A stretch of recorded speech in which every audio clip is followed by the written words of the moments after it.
All right. So, a little bit of a disappointing moment. I built the 395 and yeah, I'm having a disappointing moment. Um, this all runs and everything. I got to tear it back down. Sometimes, I don't know. I'm not really in the mood to tear it all back down again, if you know what I mean. But I got to do it. So I made the squish a little too tight. Yeah, you know how we make mistakes. I made her too tight, and the issue was the solder. So the solder I used to check the squish number was a little too big, and whenever I checked it, it came up fine. But once I got her all put together and everything, and I ran it, I could tell something was wrong. So I double checked it again with a really small piece of solder, and I discovered that my squish is much tighter than I originally thought. And it's because the first piece of solder I checked it with was too big and it threw off the reading. That's a lesson learned right there.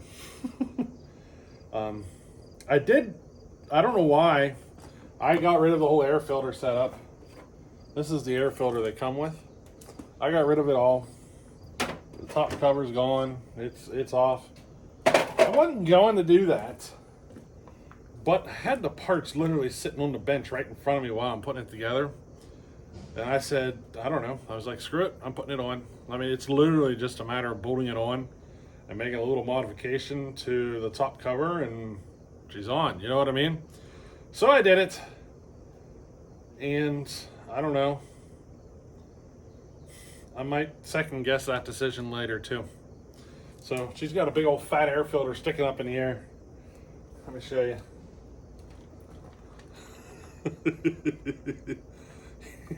Yeah. You've seen me do that to some of these other saws. I wasn't planning on doing it with this saw. I wasn't. Yeah. I don't know. I did it anyway. If I want to take it back, I have to replace that plastic piece because I had to cut a chunk out. But yeah, that big old fat air filter sticking out the top. We'll see. I might leave it. You never know. You know what I mean? Now the saw does run. It runs. You know what I mean, and everything. But it does. I don't know. It's got this clack to it. Kind of. So it's kind of got like this rattle sound to it when it's running.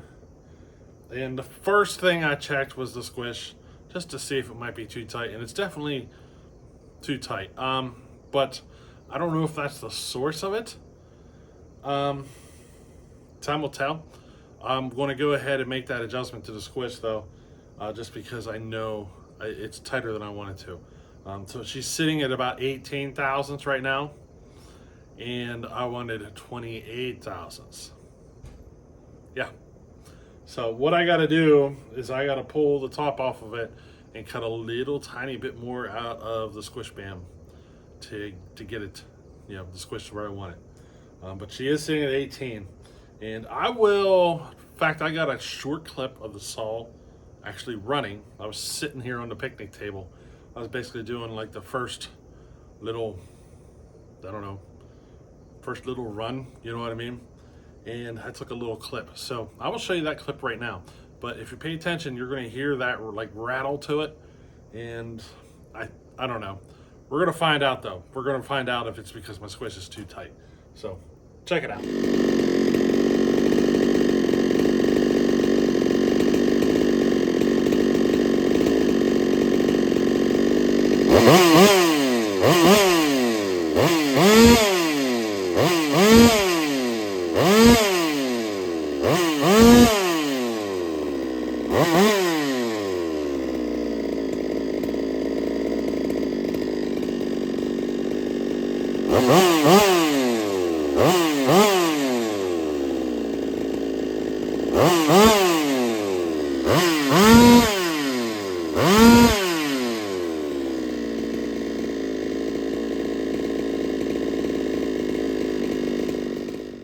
All right, so yeah, there's what it sounds like.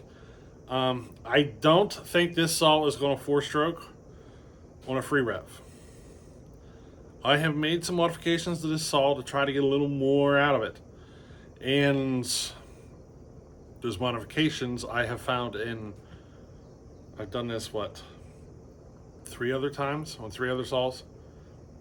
None of them would 4-stroke on a free rev. Unless you were extremely rich. And I mean so extreme you were really slowing the saw down. So this one may be the same way. It may not 4-stroke on a free rev. So the tune might be a little, I don't know, might have to play with the tune a little bit more than average, because I've gotten pretty good at tuning my saws to the point to where I can just listen to it on the free rev, listen to how much 4-stroke it has on the top end, and I can get the tune really, really close. This one's not going to be one of those, Yeah, the 395 is actually a running saw, and I got to tear it down again and make a little squish adjustment. So we'll see how she is. I can tell you from the bench run that it sounds very spicy. It feels spicy, sounds spicy. Hopefully she's extra spicy in the wood. That's kind of what I was going for. I'm really not worried about how long of a bar I can put on this thing. It'll probably just get a little 20-inch bar. I'm setting it up for Sawfest, so we're following all the Sawfest rules and everything. And yeah, I just plan on throwing a 20-inch bar on it. I don't plan on going really any bigger than that. So right now I'm prepping for the next race as well as Oktoberfest, because those 2 races are about 6 weeks apart, 5 or 6 weeks apart. So I'm kind of prepping for both of them at the same time. And the one race is going to allow me to run square, so I got to do up some square chain for all these saws that you've been watching. And I also got to get ready for Sawfest. You know what I mean? We got some work to do. Most of the work I need to do right now is in chains. I need to get this 395 done. That'll get me 2 classes at Sawfest. That'll finish me on 2 classes. So you got, on the clone side of it, you got the G366, or the 3, you know what I mean? The 372, the 395, and the 3120. You got 4 classes specifically for the clones. They call it Clone Wars, okay?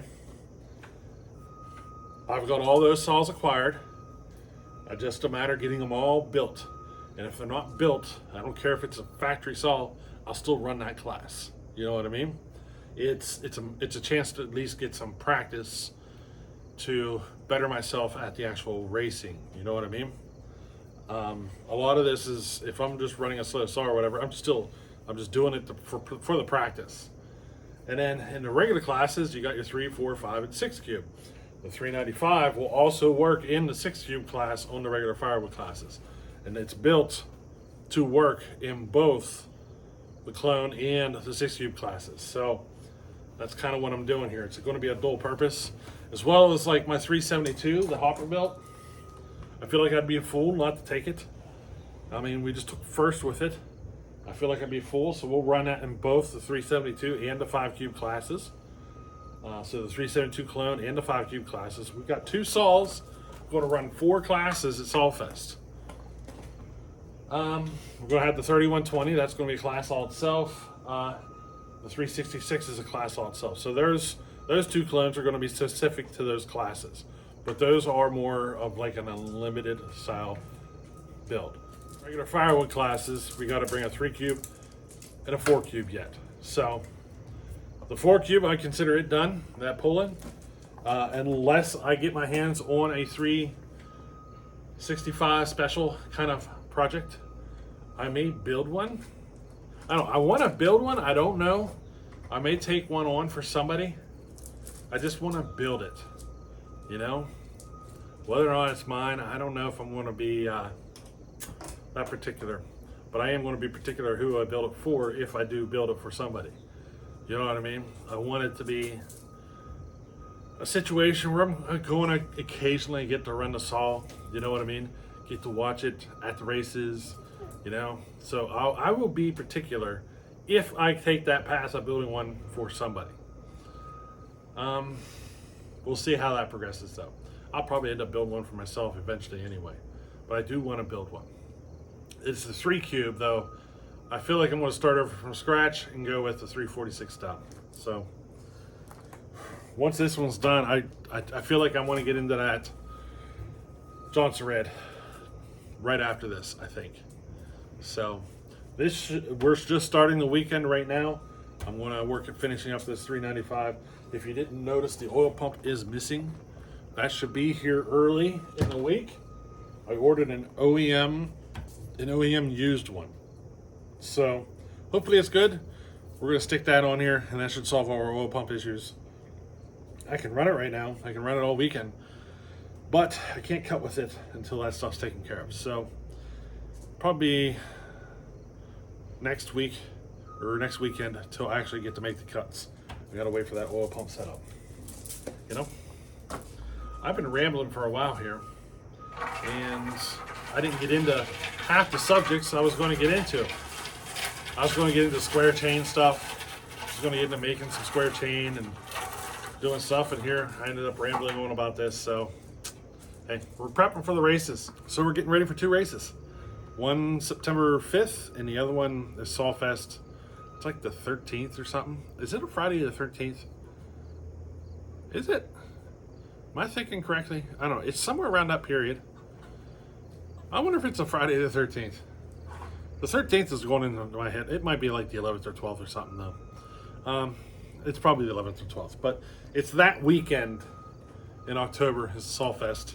They just opened up registration.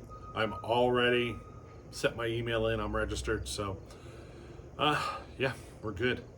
We're set up for both races, actually. I've contacted for both. So, we are set up to run both. Boy, I got a lot of projects I want to do. I got another 36 sitting there I want to do, too. Maybe we'll build that as a 65cc racer.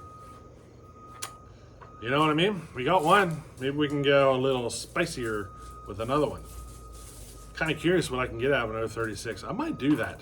Instead of doing the 365 build, why don't we should just get into that other 36. Throw a top end on it and see how spicy we can turn another 36 up. I think we should do that. Let's scratch the I don't know. We'll see. We might scratch the 365 idea and go with the 36. I got it sitting here. I just need a top end. That's sounding a little more appealing at this moment. But we'll see. I change my mind sometimes. Later.